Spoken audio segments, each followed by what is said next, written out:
Did he have a passion for Piers? I don't mean Brighton Pier, and I definitely don't mean Piers Morgan. I mean Piers Gaveston, the young and charismatic French knight who partied with the king right here in our village.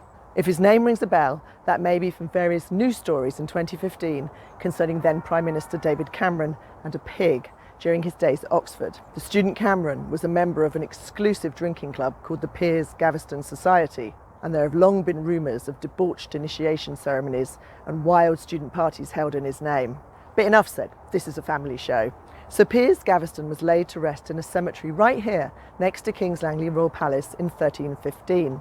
His body had lain embalmed and closely guarded at Oxford for almost 3 years after he had been brutally murdered by his enemies, jealous of his relationship with his bestie, King Edward II.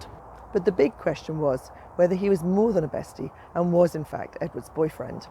Elizabethan playwrights, modern historians and medieval chroniclers have argued about this ever since Edward and Piers originally met as young teenage boys in the year 1300. But why did it matter?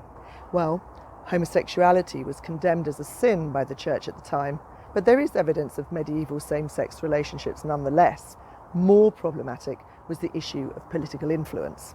Whether it was pillow talk between lovers or just regular bants between the lads, Gaveston's influence over the king was what put other noses out of joint, at a time when physical and emotional access to the monarch brought real political power. Everyone tried to keep them apart, with Gaveston being repeatedly sent into exile, and even the Pope getting involved at one point.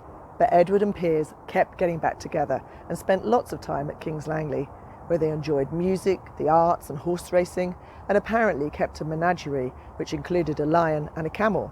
So did they or didn't they? We know that Eddie lavished gifts and titles on Piers, gave him a spectacular send-off at his funeral, and for the rest of his reign funded 100 friars to pray for his soul. That is a lot of friars. On the other hand, they both had wives, mistresses and offspring, and being besties doesn't mean we should necessarily jump to conclusions. The reality is we will never know. There just isn't conclusive evidence. And there is no longer any trace of Gaveston's grave in King's Langley. So next time you pass the old palace, spare a thought for party boy Piers and all that passion.